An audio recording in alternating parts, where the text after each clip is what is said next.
You gain strength, courage, and confidence by every experience in which you really stop to look fear in the face. You are able to say to yourself, I lived through this horror. I can take the next thing that comes along. Eleanor Roosevelt said that. Hi, my name is Symphony, and you're listening to Parenting Confident Kids with your host and my mommy, Tamika Anderson.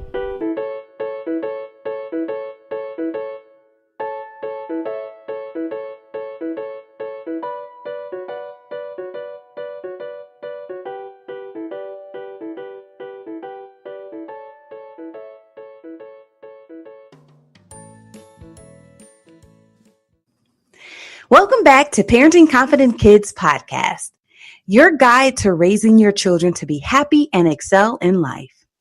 Think of this podcast as a guide to use from time to time whenever you need some encouragement on this parenting path. Are you ready?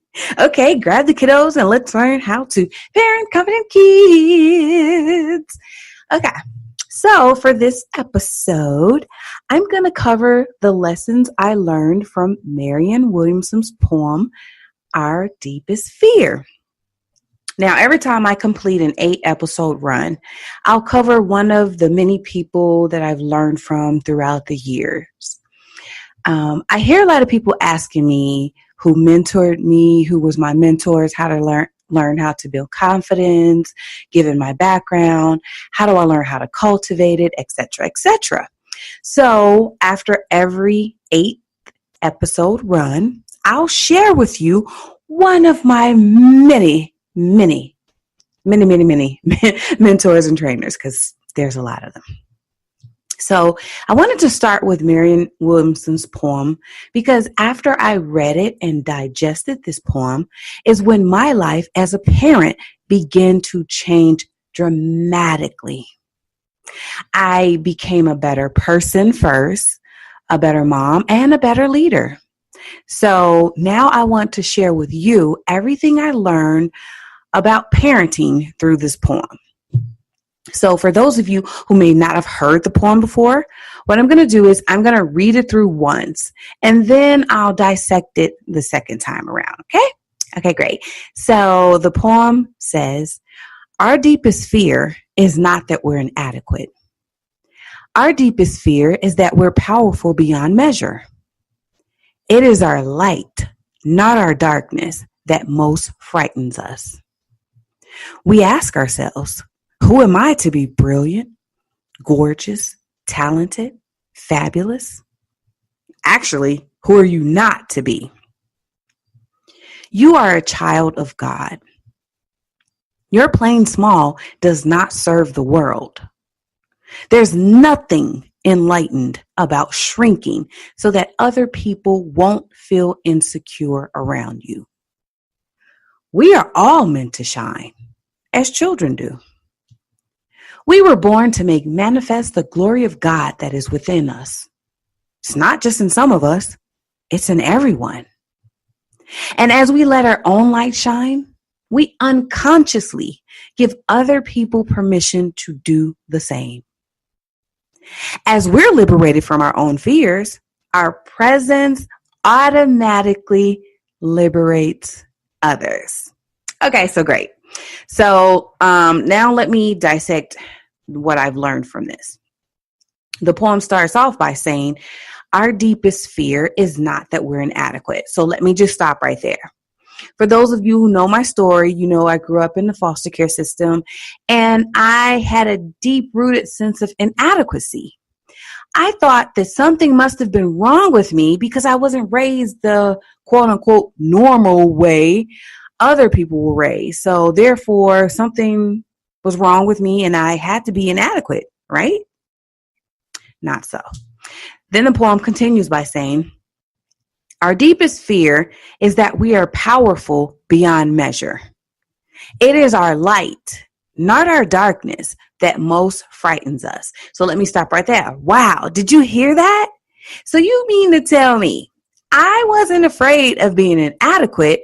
I was most frightened by the fact that I actually might be powerful, that my light is frightening?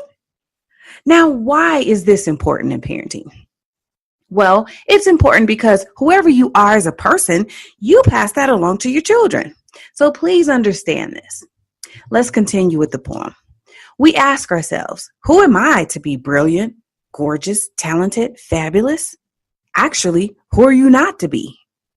You are a child of God.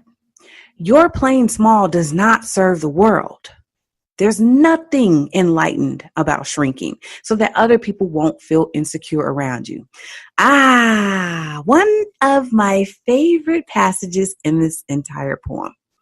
Like, have you ever questioned yourself to say, who am I to be talented, fabulous, etc.? And I love how she says, well, who are you not to be?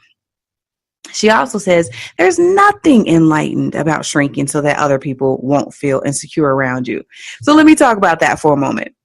I remember a time in my life when I used to shrink around others because I didn't want them to hate me.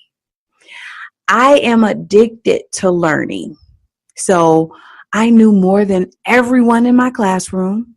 I knew more than everyone usually in my small group at church, and oftentimes more than the darn pastor.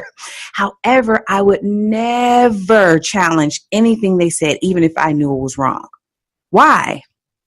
Because I didn't want them to hate me for knowing more than them, so I would dumb myself down.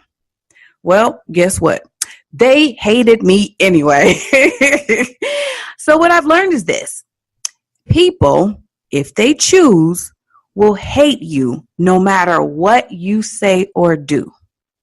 The opposite is also true.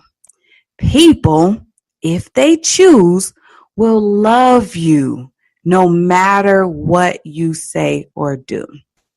So when I read that part of the poem, I actually cried like a baby.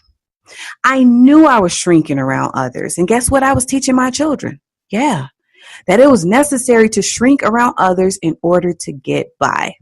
So now, even my oldest daughter, who is 22 now, I have to constantly reprogram her not to have this as her default setting, because I taught her how to shrink around others in order not to make them feel insecure, when in reality, if someone feels insecure, it is not your responsibility to make them feel less or more of anything.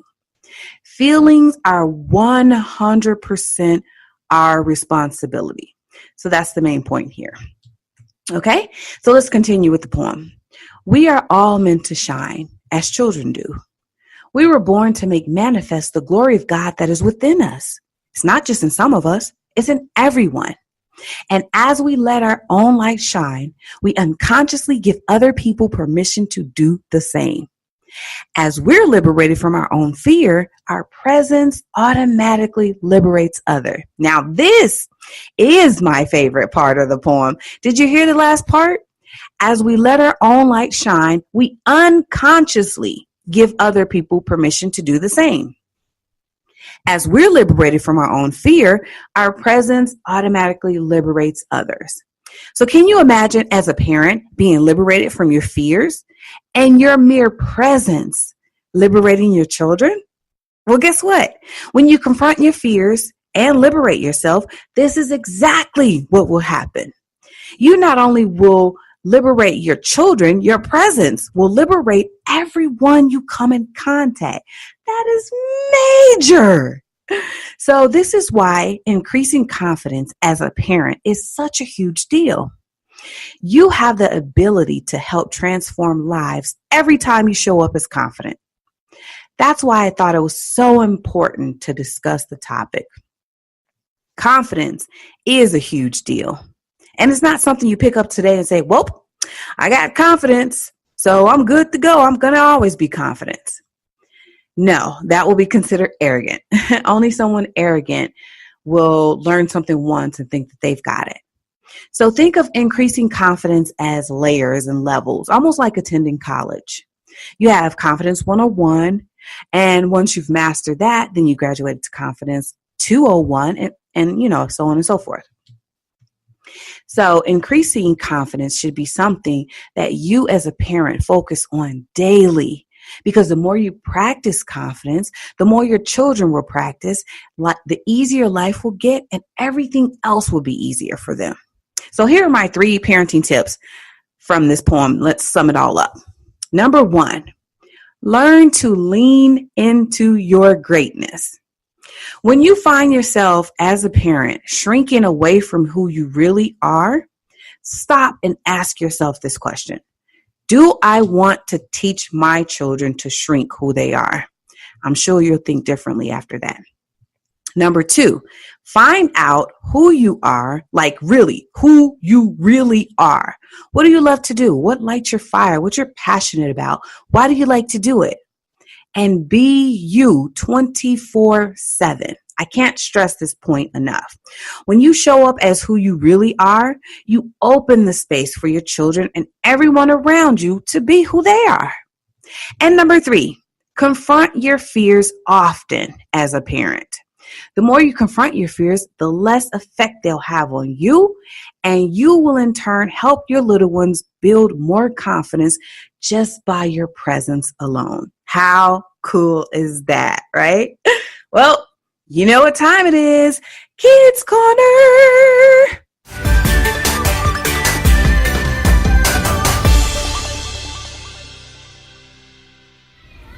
Next interview is Kiara, age 7. All right.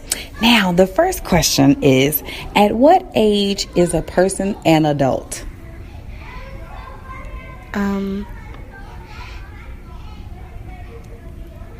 My dad is 22 and my mom is 21. All right. Well, that's a great answer.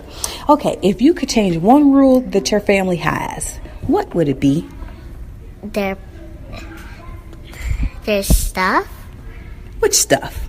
Clothes. All right. Why clothes? Because sometimes my brother loses it. Okay. Like his clothes. Yes. And one more question that you chose. How would the world be different if animals could talk? If animals would talk, they would talk to other animals. Yes. Okay, well, thank you so much for the interview, Kiara.